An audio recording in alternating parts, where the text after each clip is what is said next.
uma vez disse: do que adianta o homem ganhar o mundo inteiro e perder a sua alma? Obviamente, Jesus não estava falando da nossa salvação.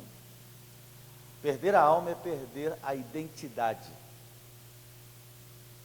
Portanto, hoje nós vamos continuar trabalhando estes elementos e eu acredito que Deus tem uma construção a ser edificada em nome de Jesus. Todos aqui estiveram ontem à noite, eu assumo. Se você não esteve, talvez você terá dificuldade de acompanhar-nos. Vamos começar renombrando os textos base da nossa construção.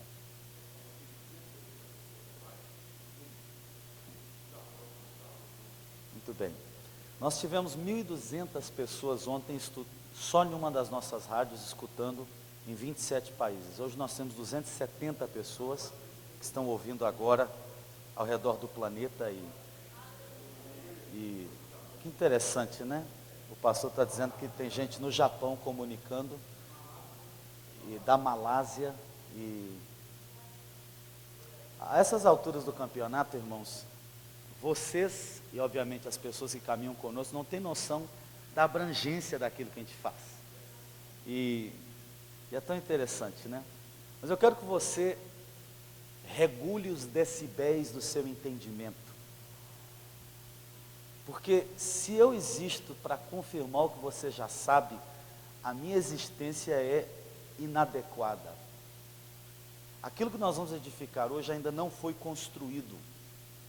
Não está escrito. Essa é a razão, porque todo mundo termina de me ouvir e fala assim: gente, parece que não é ungido, né?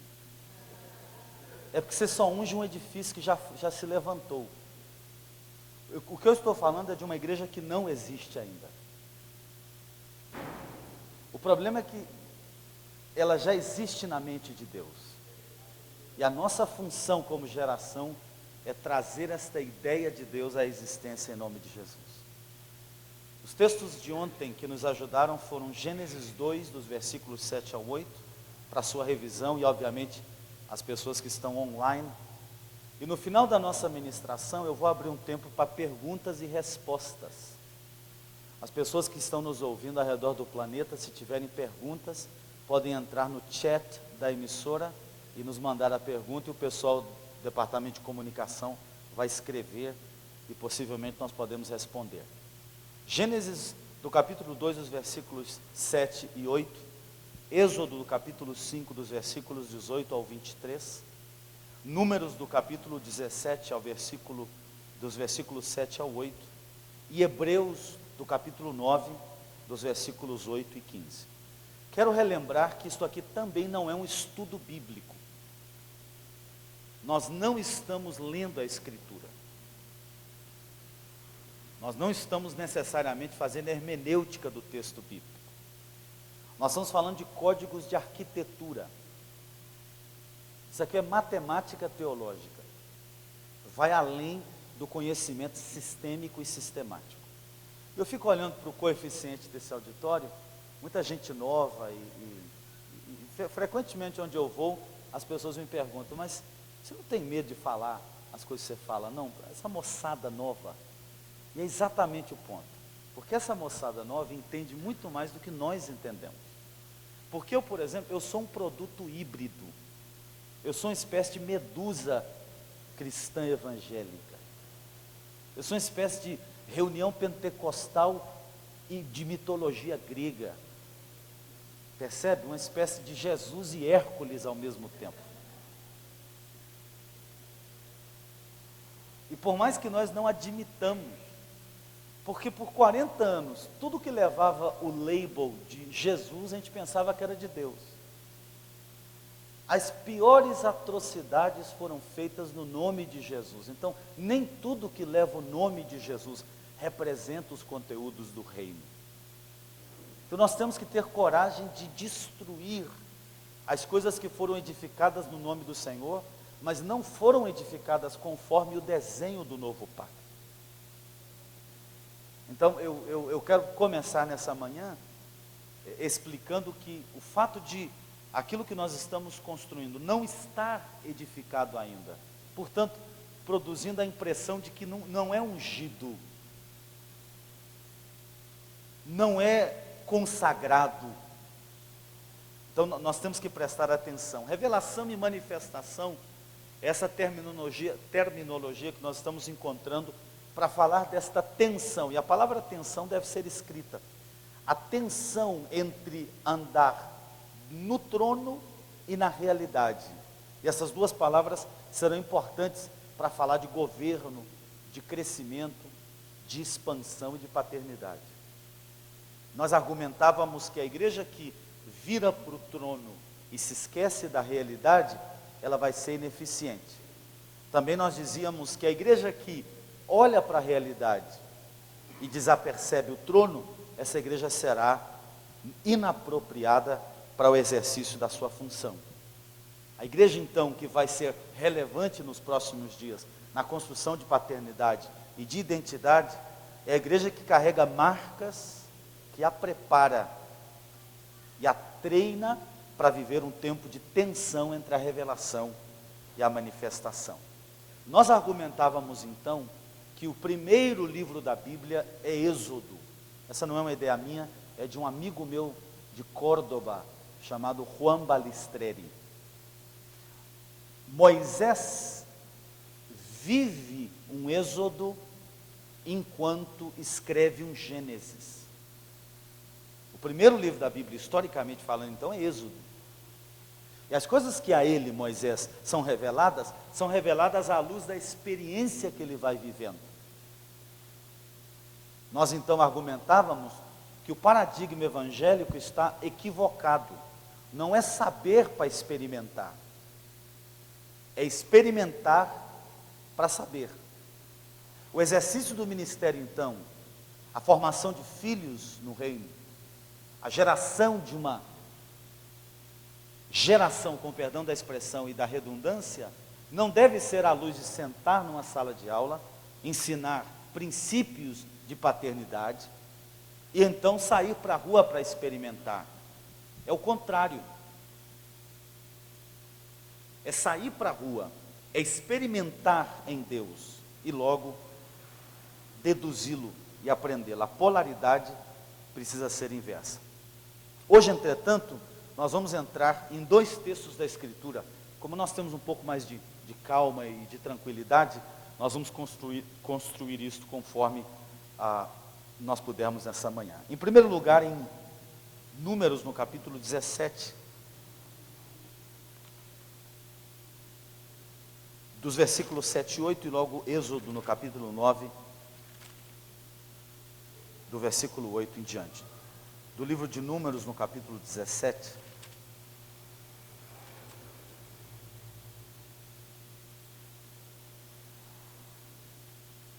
dos versículos 7 e 8, a Escritura diz: E Moisés depositou as varas diante do Senhor no tabernáculo que guarda as tábuas da aliança.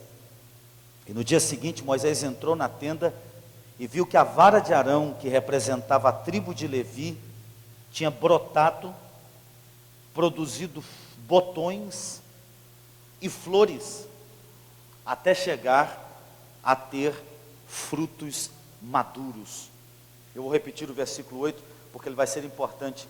No dia seguinte, Moisés entrou na tenda e viu que a vara de Arão, que representava a tribo de Levi, tinha brotado, produzindo botões, flores e frutos maduros.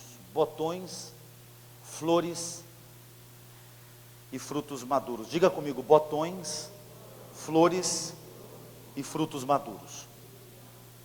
Em Hebreus, a epístola aos Hebreus, se você for tão gentil de acompanhar-me, na epístola que escreve, na minha opinião, Paulo, obviamente é a minha opinião, capítulo 9, do versículo 8,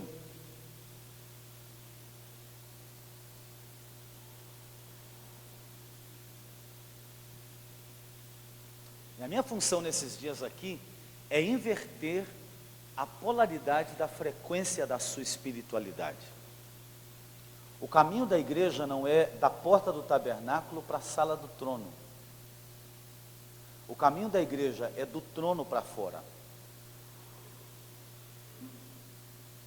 Então, por anos nós, como igreja, dissemos, vamos levar o povo para a presença de Deus. Não existe tal coisa. Ou pelo menos nesse tempo e nessa vigência apostólica. A tarefa da igreja é tirar o povo da presença de Deus. E levar para fora. O chamado da eclesia não é a convocação para dentro, é o chamado para fora. Eclesia, a igreja, em sua composição jurídica, constitutiva, não é um chamado para dentro, é um chamado para fora, é a assembleia dos que vão falar para fora. E obviamente, nós vamos conceitualizar esses conceitos num instante só. Em Hebreus capítulo 9, nos versículos 8 em diante, a Escritura diz, desta forma, o Espírito Santo estava mostrando que ainda não havia sido manifesto o caminho para o Santo dos Santos, enquanto permanecia o primeiro tabernáculo. Isso é uma ilustração para os nossos dias, indicando que as ofertas, os sacrifícios oferecidos não podiam dar ao adorador uma consciência perfeita e limpa. Eram apenas prescrições que tratavam de comida, bebida e de várias cerimônias de purificação com água, e essas ordenanças exteriores foram impostas até o tempo da nova ordem. Quando eu digo nova frequência, nova polaridade, é disso que eu estou falando. No versículo 11, quando Cristo veio como sumo sacerdote, dos benefícios agora presentes, a verdade presente, ele adentrou o maior e mais perfeito tabernáculo, não feito por mãos humanas, isto é, não pertencente a esta criação. Não é o primeiro Gênesis, o primeiro Adão ou a primeira criação. É o segundo Gênesis, o último Adão e a nova criação. É funcionar na frequência da nova criatura. Eu espero que você esteja entendendo o que eu estou dizendo aqui. Versículo 12, não por sangue de touros, bodes e novilhos, mas pelo próprio sangue, ele entrou no Santo dos Santos, de uma vez por todas, e obteve eterna redenção. Quantas vezes ele entrou no Santo dos Santos? Uma vez, e para quê? De uma vez por todas. O caminho da igreja não é entrar no Santo dos Santos. Esse caminho já foi feito. O caminho dos adoradores não é conduzir a igreja ao Santo dos Santos.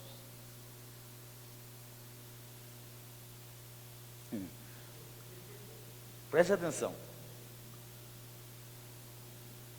Versículo 13, ora, se o sangue de bodes, touros e cinzas de um novilho espalhados sobre o que estão cerimonialmente impuros, os santificam de forma que se tornam exteriormente puros, quanto mais o sangue de Cristo, que pelo Espírito eterno se ofereceu de forma imaculada, purificará a nossa consciência de atos que levam à morte, para que nós sirvamos ao Deus vivo. Por essa razão,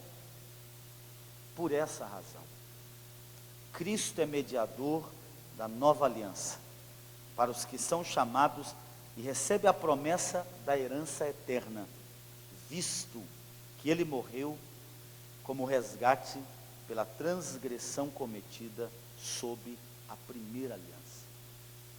Ou seja, a nova aliança substitui a primeira aliança. Nós dizemos então ontem que esta igreja que precisa entender seu êxodo para viver um Gênesis, ela então agora precisa recuperar a sua capacidade orgânica e missional, se ela quer gerar filhos. E aqui então é onde nós reiniciamos nessa manhã. Se o caminho da igreja é de dentro para fora, se o caminho da igreja é de dentro para fora, a nossa primeira tarefa então é entender o que está dentro. No Santo dos Santos, o único móvel existente era a Arca da Aliança. E eu não vou perder tempo aqui conceitualizando aquilo que eu entendo que você já sabe. A Arca da Aliança É o instrumento do velho pacto no qual a presença de Deus era contida. Na verdade, a Arca da Aliança não significava nada. Eram os elementos dentro da Arca da Aliança que tinha valor. Os 3 elementos dentro da Arca da Aliança eram as pedras ou as tábuas, onde a lei foi escrita pelo dedo de Deus, o maná do deserto, e obviamente ninguém explica como é que o maná nunca apodreceu dentro da arca, e a vara de Arão que floresceu. Estas 3 coisas, elas significam valores que precisam ser recuperados na intenção de restaurar a multiplicação orgânica da igreja. A primeira revelação, se você estiver escrevendo, aqueles que estão nos ouvindo em outros lugares do planeta devem fazê-lo. Revelação conectada às tábuas da lei, experiência conectado ao maná do deserto e frutificação conectado à vara de Arão que floresceu. Se você inverte esta escala de valores, você vai ter uma igreja que não vai produzir e gerar filhos. A maioria de nós, porque somos pragmáticos, eu quero te explicar o seguinte, que existem certas coisas que você e eu fazemos, que nós fazemos sem entender. Nós fazemos só porque é feito, acontece, você nem sabe por que você faz. É involuntário. Mas o fato de ser involuntário não o faz correto. Existem certas mecânicas da sua espiritualidade que você herdou de experiências de 10, de 20, de 30 anos atrás, como eu também. Mas o fato de que essas experiências são involuntárias, não significa que elas não são incorretas em primeira instância e logo daninhas para ser pior. Em outras palavras, não importa se o mal que você fez foi por querer fazer ou involuntariamente, o mal está feito.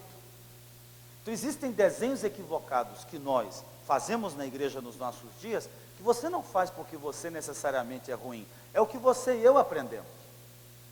Mas o fato de que você o faz só por reflexo, não significa que não está errado, ou que não esteja mal edificado. Eu me explico? Quem, por exemplo, nos ensinou que culto tem que ser abertura, 3 cânticos, dízimo e oferta, anúncio, pregação e anúncio no final, meia hora de anúncio no final? Nós aprendemos. O culto não tem que ser assim necessariamente só porque eu aprendi assim. Então qual que é a problemática de edificar um novo desenho? É que todo mundo fica me olhando e você imagina que eu estou aqui em ambiente amigos, eu suponho, né? Mas eu vou em certos territórios onde quando eu termino de falar, os caras têm que me acompanhar para sair do auditório, porque existe uma animosidade. E o que você tem que entender é o seguinte, que eu sou um homem sentenciado, eu só estou vivo por causa do que eu estou pregando. Eu estou sentenciado, irmãos. Não existe em mim qualquer sombra ou variação de dúvida enquanto ao que me foi revelado. Então a primeira coisa que eu tenho que confrontar aqui são os desenhos antigos que você carrega. Então nós não podemos nos esconder de trás da involuntária espiritualidade herdada dos nossos antepassados, que não necessariamente foi ruim. Então se os meus avós iluminavam a sua casa com lamparina, e esse ato era feito com honestidade, mas hoje se a minha casa tem luz elétrica, eu não posso, à luz do que hoje eu conheço, iluminar minha casa com lamparina.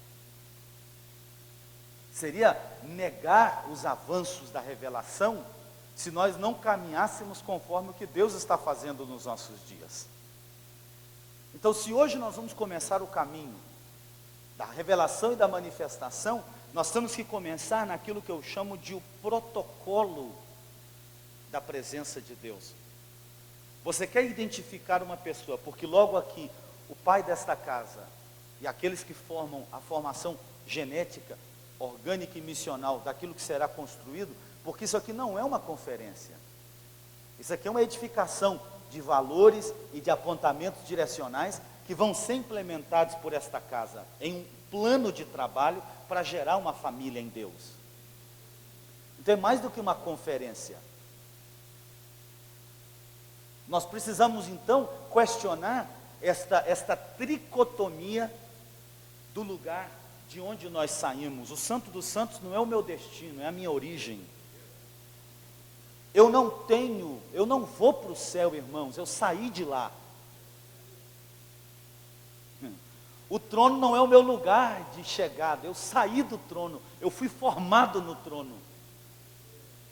Então como é que eu vou voltar para um lugar de onde eu nunca saí? Na verdade, o que vocês estão vendo aqui é um holograma, é uma projeção psicológica. Eu existo noutra dimensão.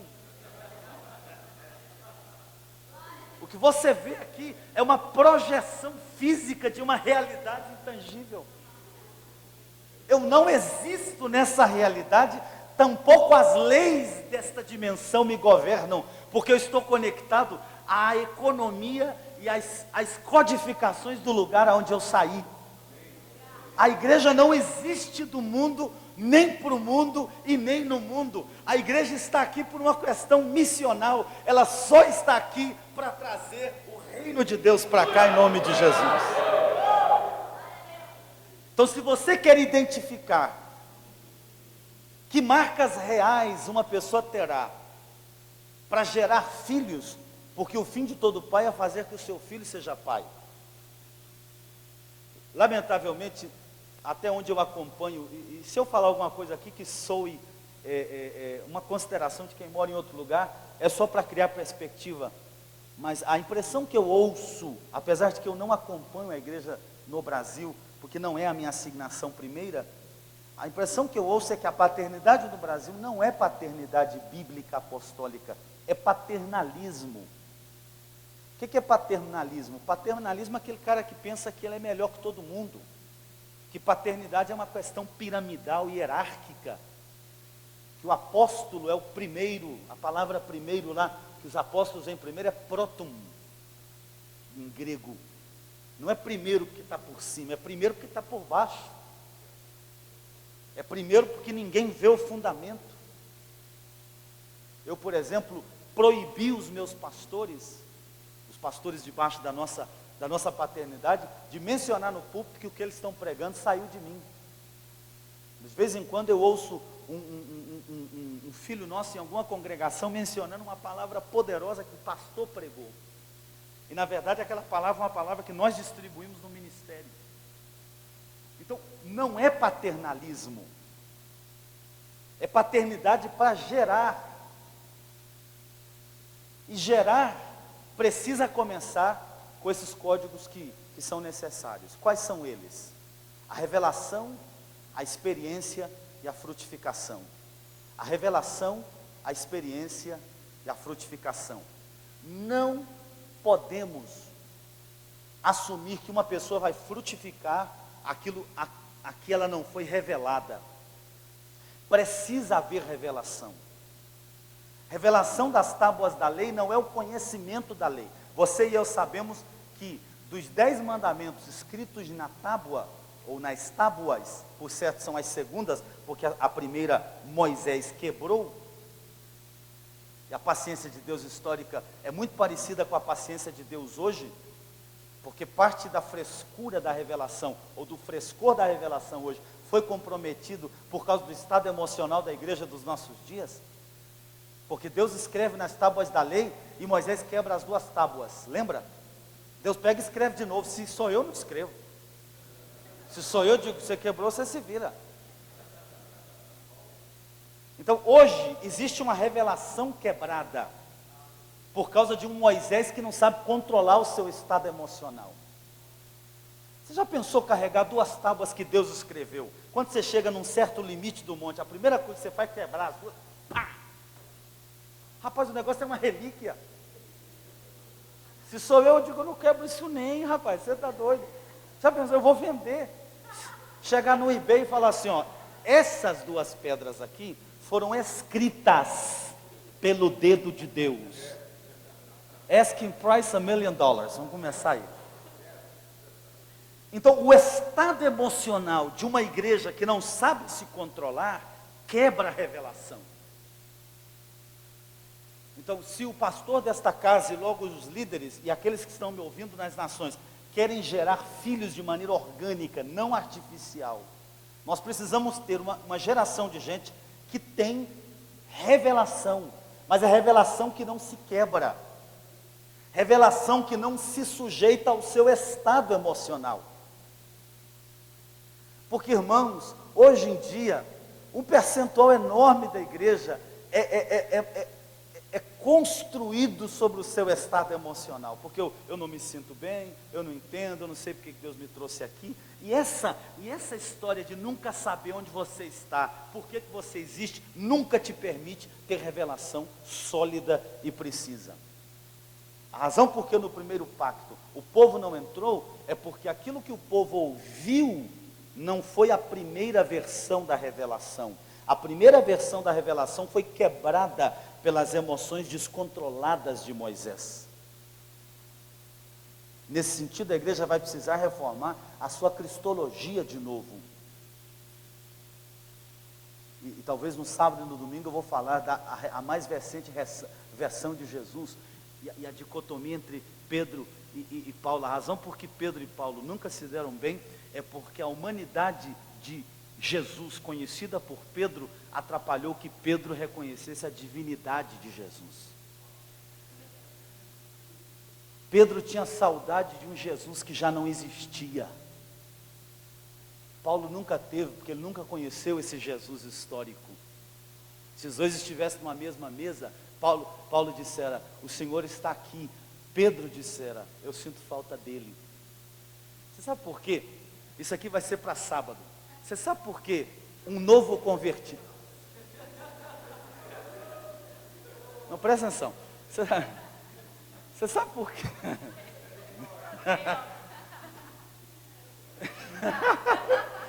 Não, presta atenção aqui.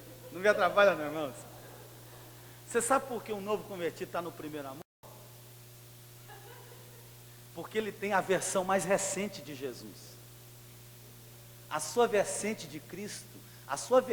de Cristo é de 20 anos atrás. Porque existe cuidado para não fazer confusão com o que eu estou falando. A pessoa de Jesus não muda, histórica e constitucionalmente falando. Gaguejei agora, né?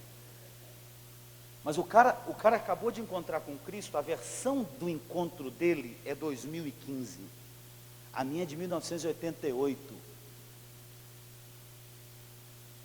A verdade presente não é o texto bíblico, é a verdade revelada para aquele dia. Hebreus diz que eu estou vivendo a verdade presente.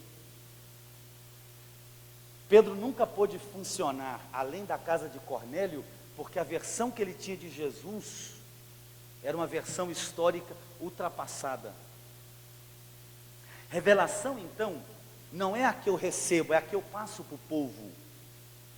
Revelação, e eu estou falando dos 3 fundamentos ou códigos para identificar homens e mulheres que serão capazes de gerar filhos e exercer paternidade. Está todo mundo comigo aqui? Irmãos, está todo mundo aqui? E a primeira codificação é que nós entendamos que entre a revelação que eu recebo e a implementação dessa revelação nos processos emocionais da realidade do povo, existe uma quebradura. O efeito de paternidade não é o que eu recebo do trono, o efeito de paternidade é o que eu passo para o povo. Então, Moisés, quando passa as leis para o povo, as leis passadas para o povo não foram a primeira versão da lei, foi a segunda versão. Deus escreveu de novo. A primeira foi quebrada por um Moisés que não soube controlar as suas emoções. Então, no seu processo individual e na formação da liderança de maneira comunitária, muitas vezes aquilo que chega a ser impartido sobre o povo não é a versão original daquilo que foi revelado no trono. O revelado originalmente não é manifesto, porque entre uma coisa e outra frequentemente existe uma geração igual a Moisés, que por causa de emoções descontroladas, não são capazes de conjugar a revelação e a realidade. E se Deus no meio do processo houvera dito, Moisés, quer saber de uma coisa? Você quebrou, você escreve de novo. E aí hoje nós teríamos 17 mandamentos, ao invés de 10.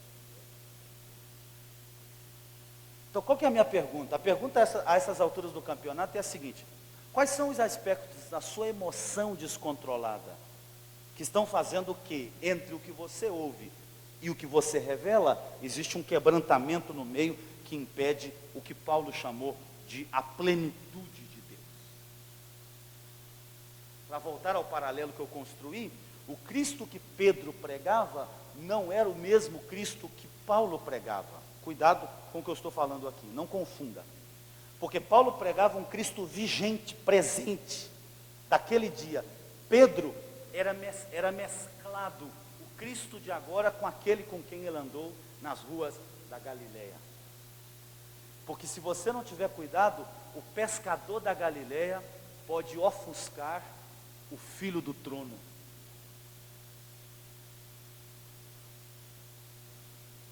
Revelação, então, é o primeiro código. Diga comigo, revelação. Mas dentro da arca, de onde eu saí, diga comigo, eu não vou à presença de Deus. Eu saí de lá. Diga comigo, eu não vou para o céu. Diga comigo, o céu não é meu destino. O céu é a minha origem. Eu não fui feito para ir para o céu. Eu saí de lá. Isso muda todas as coisas. A nossa escatologia, o nosso... então não vai pregar mais que o povo vai para o céu. Depende qual é a sua noção disso aí. Porque se a nossa pregação é uma espécie de escape coletivo, uma espécie assim de Jim Jones espiritual, né? Vamos tomar todo mundo um suco envenenado, vamos morrer e vamos para o céu. Esse não é o céu do reino. O reino não é amanhã, o reino é agora. Essa igreja então precisa ter revelação. Revelação não quebrada pelas suas emoções. Revelação não adulterada pela minha má conduta emocional e almática. Esta igreja então agora precisará de experiência. Diga comigo, experiência. Ninguém que recebeu as tábuas da lei e não comeu o maná do deserto não serve para gerar filhos. Só serve para gerar filhos quem comeu o maná no deserto.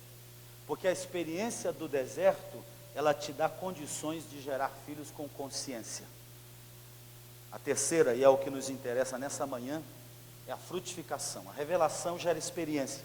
A experiência gera frutificação.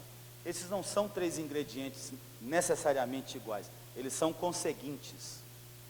O que significa isso? Você não começa pegando revelação, experiência e frutificação. Joga no mesmo saco. Sacode, mistura e sai o que você quer. Um vem depois do outro. Você não pode frutificar se você não tiver experiência. Você não pode ter experiência se você não tiver revelação. É um fundamento depois do outro. Está todo mundo comigo aqui? O produto final interno, então, é levar uma igreja que frutifique. Obviamente é aqui que eu te convido à parte que nos interessa. Todas essas coisas eram ajustes de vocabulário. O que nos interessa? O que nos interessa é constatar que hoje 10% da igreja frutifica todo o trabalho da igreja. 90% do povo da igreja não frutifica. Então, isso eventualmente, na condução de uma igreja local, vai atrapalhar o crescimento. Porque se você tem 10 pessoas que carregam a arca, por assim dizer, e daqui a pouco a arca é composta de 2.000 pessoas, essa igreja vai fragmentar. Por isso que, eclesiologicamente falando, quando uma igreja excede um determinado número, ela vira um auditório. Que o pastor e os pastores chegam à conclusão de que, a menos que nós façamos um auditório, e quando eu digo auditório, eu estou falando da cultura de auditório, a cultura de consumismo, de sentar, receber, comer e ir embora, e nunca produzir no reino. A razão é muito simples, porque esta igreja está vivendo à luz de uma frutificação isolada. Então, o que hoje nós vamos corrigir aqui, para esta igreja local, por exemplo, será fundamental, se vocês querem que esses 4 processos de crescimento aqui tenham conectividade um com o outro, porque ao contrário, e não é uma profecia, é uma constatação matemática.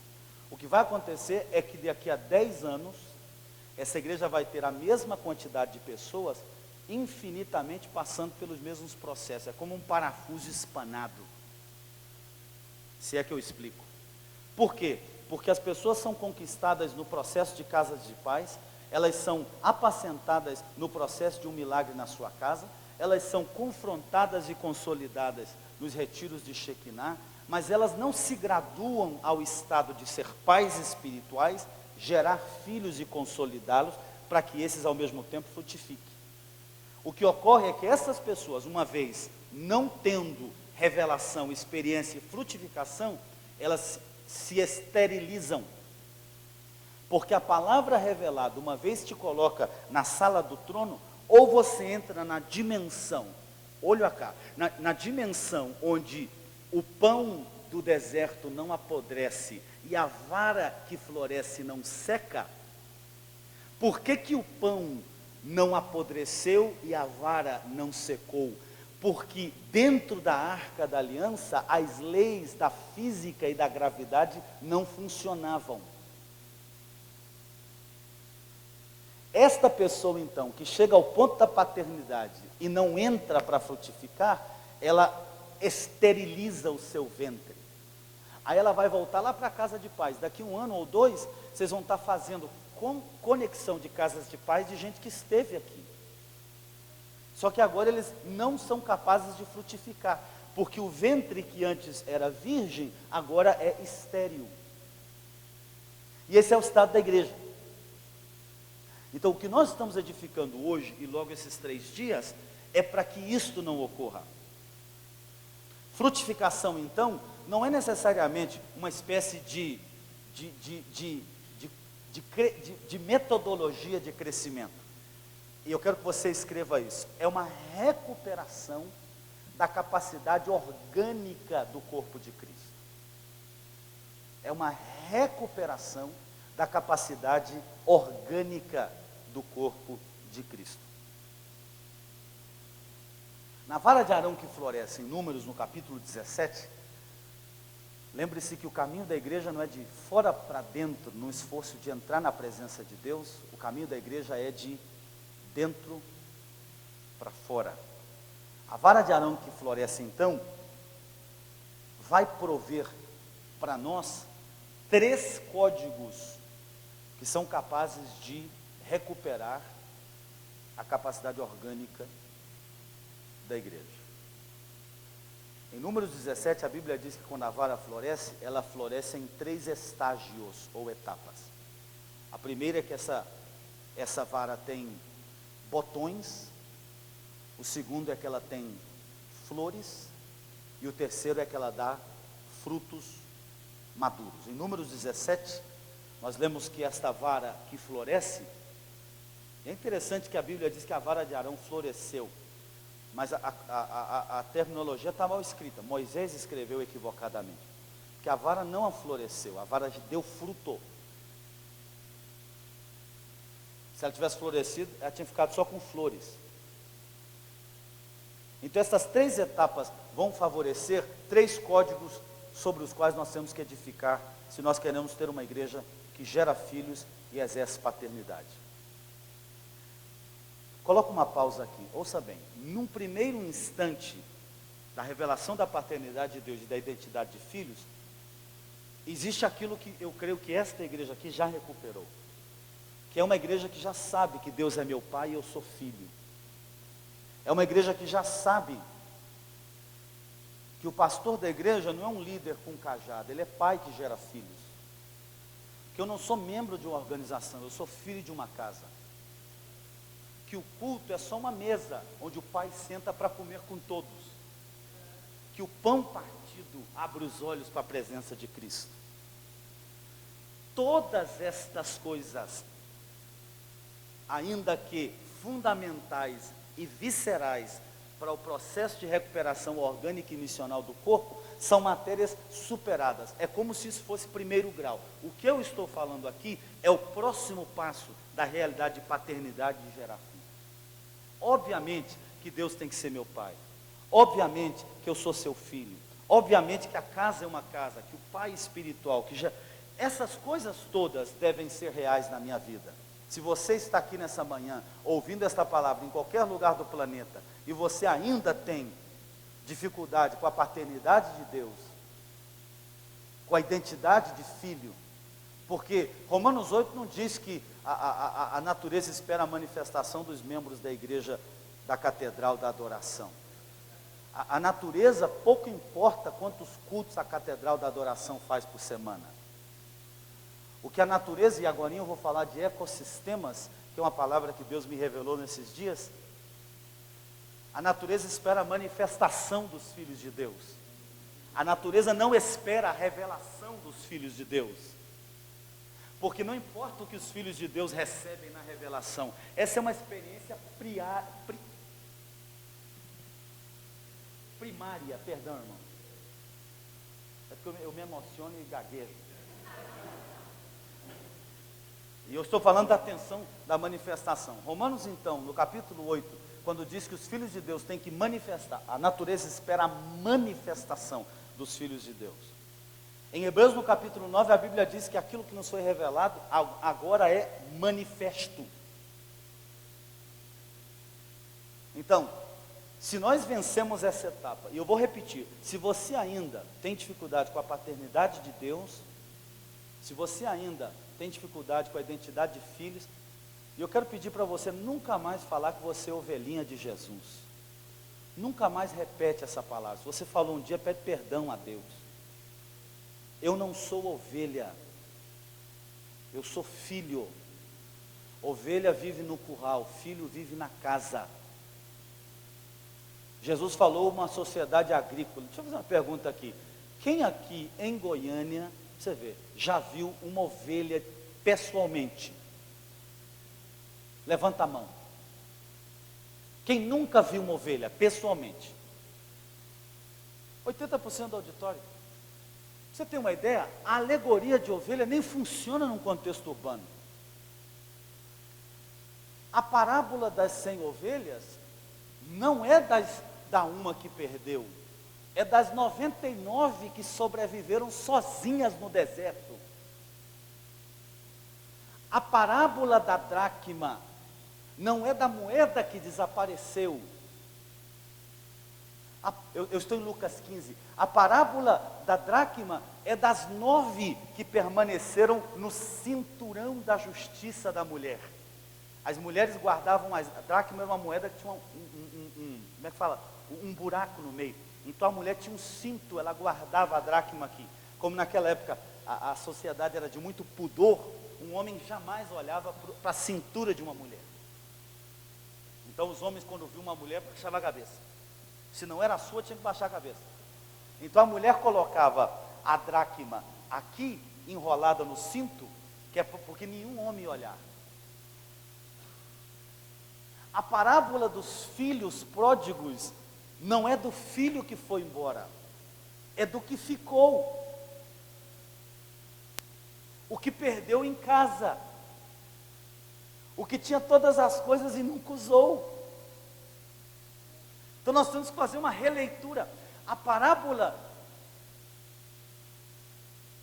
do semeador não é uma parábola agrícola, é uma parábola genética.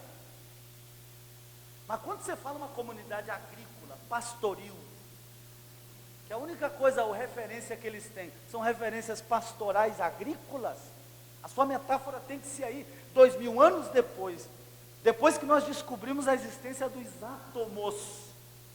A igreja evangélica ainda continua lendo as escrituras com uma lupa agrícola, pastoral, pecuária. Irmãos, é um absurdo interpretativo. Diga comigo, eu não sou ovelha.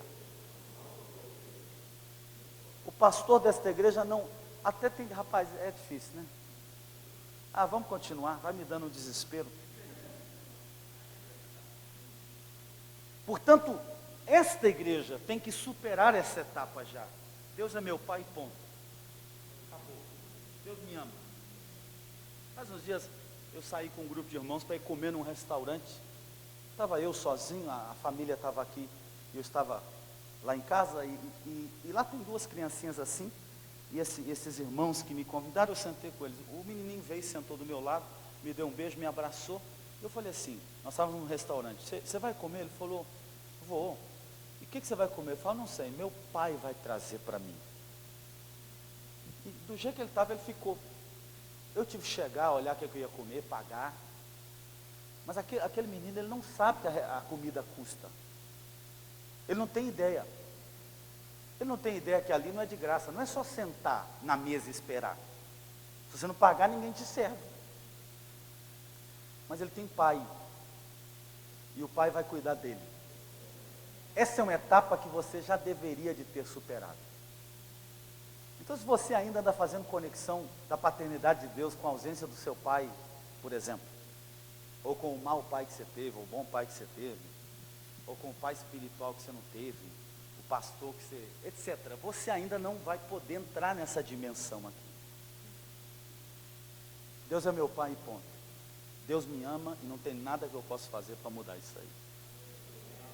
Deus me ama e não tem nada que eu possa fazer para mudar. Deus me amou. E essa expressão é de tão simples a mais profunda. Agora, você se levanta todos os dias amado pelo Pai? Obviamente que não. Mas a percepção do amor que os meus filhos têm de mim para eles não muda o meu amor por eles. Por causa da sua autoestima, a maneira pela qual eles se percebem, podem ser que os meus 2 filhos biológicos, de vez em quando, não sintam que eu os amo. A minha percepção do amor de Deus não muda a realidade do amor de Deus. O fato de você levantar de manhã não amado, não significa que você não é amado. Essa é uma luta interna, ela não existe. Então, os pastores, frequentemente, pastoreiam a igreja, não à luz das realidades reveladas, mas das percepções internas. Então, esse pastor aqui, ou aquele irmão ali, ele não se sente amado. Eu não tenho culpa de você não se sentir. A sua autoestima é um problema seu. Não é um problema meu. O púlpito, o governo não deveria ser para prezar, privar, exercer, cuidar de percepções internas. Quem aqui casado, mulher, marido, namorado, etc. De vez em quando a sua esposa ou o marido fala assim, não sei se ele me ama. É uma luta interna. O que eu posso fazer? Eu posso repetir 1 milhão de vezes a mesma coisa. Então, o que eu estou afirmando é o seguinte: o púlpito passa uma vida inteira reiterando verdades que já deveriam haver sido reveladas ao espírito da igreja. Porque todo dia vai sentar alguém aqui mal amado. Eu não tenho culpa do seu marido não te amar, irmã. É um problema seu. O seu marido é seu problema. Não é meu problema. Eu não tenho culpa de você ter problemas hormonais e de vez em quando chegar aqui toda descontrolada, alborotada. É um problema seu. Você percebe o que eu estou dizendo? O sistema operacional da igreja, então, se ela quer exercer paternidade, qual que é o meu ponto aqui? E o que eu estou fazendo é importante. Vou mostrar todo mundo aqui. O que eu estou dizendo é o seguinte: paternidade e identidade de filhos hoje é uma repetição incansável de um tema que já deveria ser superado. Ó irmão, Deus é o seu pai. Ó irmão, Deus é seu pai. Ó irmão, Deus é o seu pai. Pelo amor de Deus, irmão. Em algum momento nós temos que deixar de repetir as mesmas coisas. E aquele irmãozinho que não se sente amado. Rapaz, que se lasque, ué, não tem jeito não. Beleza. Não, irmãos, presta atenção. Irmãos. Meu pai, me ajuda. Não tem jeito. Quem não se sente amado, nunca. Quem não quer entender, nunca. Vocês não podem passar a vida aqui insistindo com uma parcela. Aí é que está o problema, que daqui a pouco nós vamos entrar no processo da frutificação orgânica, que é na verdade o que nós vamos pregar hoje. Mas qual que é o que eu estou tentando explicar é o seguinte: essa igreja aqui tem 500 pessoas nesse auditório. Dessas 500, vai sempre ter um percentual de gente que nunca vai se sentir amado, nunca vai entender, nunca vira do avesso, fala o que vocês quiserem. Paga para o cara, nunca. Então, os esforços não devem ser direcionados àquela parcela da comunidade da fé que nunca entende, nunca é amada, nunca quer, nunca é revelada. Porque esta nunca vai ser. Então nós temos que superar esta linguagem da paternidade de Deus. Levanta a mão direita e diz assim comigo: tem áreas da paternidade de Deus e da minha identidade como filho que já foram superadas. Diga para quem está do seu lado: irmão, supera certas coisas. Não, diga outra coisa, diga assim: olha, tem certas coisas que eu ouvi de você que eu nunca mais quero ouvir. Diga para ele.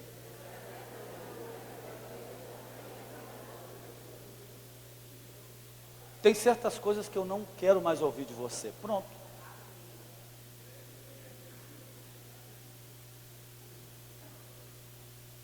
E todos nós aqui temos que entender a nossa fábrica. Por exemplo, eu aqui no púlpito, às vezes sou muito comunicativo e tal, mas no geral eu sou um cara calado, introspectivo, quieto. Então de vez em quando você pode chegar lá em casa, eu estou no basement da casa, no escuro, tomando um café amargo e pensando em filosofia profunda, à beira da depressão. Tipo assim, com o pé no lago da depressão existencial, com uma corda de pendurada em algum lugar e pensando.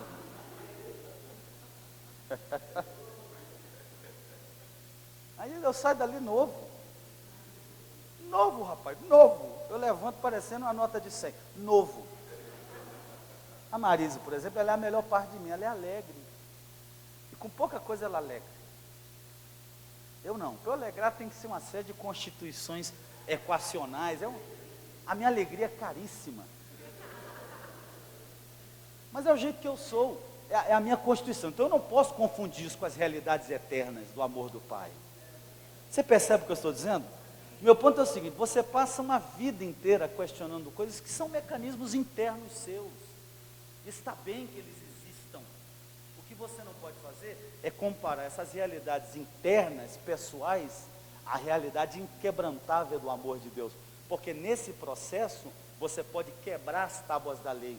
E a versão que os seus filhos recebam não é a primeira versão revelada, é uma espécie de versão da compaixão de Deus e da paciência do Pai com a sua má administração interna emocional. Porque se Deus de repente resolver não escrever de novo nas tábuas da lei, você pode comprometer o futuro civil de toda uma nação. Então você tem que curar as suas emoções.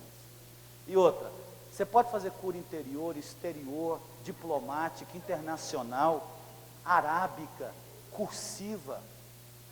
Você pode virar do avesso, rapar o interior e costurar de novo. Parte da cura interior é decidir não ser controlado pelas minhas emoções. Eu me recuso a ser controlado e sequestrado pelas emoções da igreja evangélica. Por isso que num auditório igual ontem, quando eu pregava, eu pensei: meu Deus do céu. E eu termino preocupado, porque eu amo a igreja e eu prezo pela noiva do Senhor, mas eu me recuso a ser sequestrado pelo estado emocional. Irmãos, as pedras da revelação que essa geração recebe não é a revelação primeira, é a revelação quebrada por Moisés, que não sabe administrar suas próprias emoções. –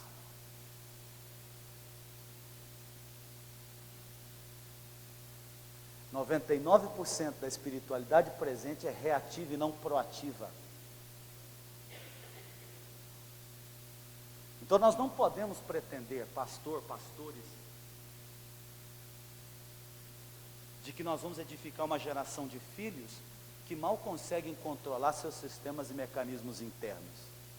E com uma agenda de púlpito que puro se presta para tratar dessa cíclica emocional interminável. O que não é pastoreio, e muito menos pastoreio segundo os padrões do novo pacto. Para não falar do evangelismo, para não falar do discipulado, para não falar da adoração, da intercessão e todos esses exercícios do corpo de Cristo que hoje só existem para cumprir uma função cíclica desse Moisés que todas as vezes que recebe uma revelação quebra as tábuas em 2 pedaços. A gente adora para curar quem está enfermo. Em algum momento nós temos que adorar inteiro. Eu me explico, irmãos? Então, hoje eu quero te aconselhar em nome de Jesus. Vença as suas dores internas. Vença esse negócio em nome de Jesus e de uma vez só. O dia que você amanhecer mal amado, toma um banho. Lava bem a sua vida. Levanta a cabeça e vai viver. Ah, é porque eu não me sinto bem. Irmão, 99% do tempo eu não me sinto bem agora. Vamos ficar de pé, vamos fazer uma pausa aqui. Que hora é agora? É 11 horas? É até que hora que vai? Até a hora acabar, né? Ih, você não acaba não, moço. Tá doido?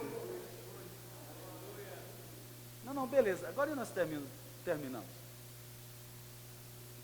Mas eu quero que você pense nessa revelação de Moisés. Rapaz, o cara tem 2 tábuas frescas na mão. Deus escreveu. Você tem noção de quanto vale 2 pedaços de pedra que Deus escreveu?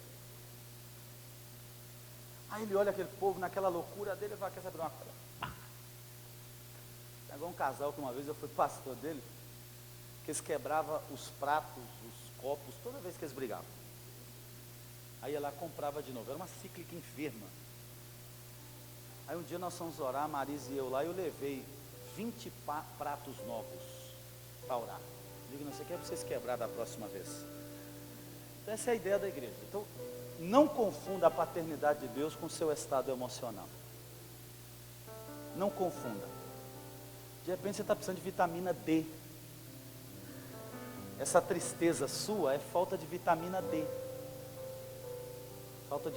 Não, aqui não falta sol, porque tem um sol para cada um, mas tem certos lugares do mundo que o sol não aparece, você sabe disso, né? Por exemplo, lá em Massachusetts não tem sol, aparece só uma lâmpada de geladeira. Ilumina, mas não esquenta. Então, o sol do tamanho do mundo lá está menos 10. Aí o povo é um povo assim deprimido. Por quê? Porque falta sol. De repente está faltando você incluir pimenta na sua dieta. Pimenta, para você distrair, queimar a boca um pouco. Entendeu? Entreter alguma coisa. De repente está faltando problemas reais. Porque de tanto fantasma interno, você nunca lutou contra nada real. Qual que é o meu ponto? Eu não sei qual que é o seu problema e não é um problema meu também. Literalmente. A sua autoestima não é um problema meu. Mas esta igreja aqui não pode fazer essa cíclica para terminar ministrando para as mesmas pessoas, uma espécie de carrossel interminável. E é o que acontece na maioria das igrejas locais. Levante a sua mão e diga assim: entre nós não será assim. Diga para o seu vizinho: entre nós não será assim. Você e a sua esposa, você e o seu marido, vocês têm que decidir. Entre nós não será assim. Casamento, todo mundo, entre nós não será assim. Então você não vai ser sequestrado pelo seu estado emocional. Você vai ser uma pessoa boa, abençoada, uma pessoa resolvida em nome de Jesus.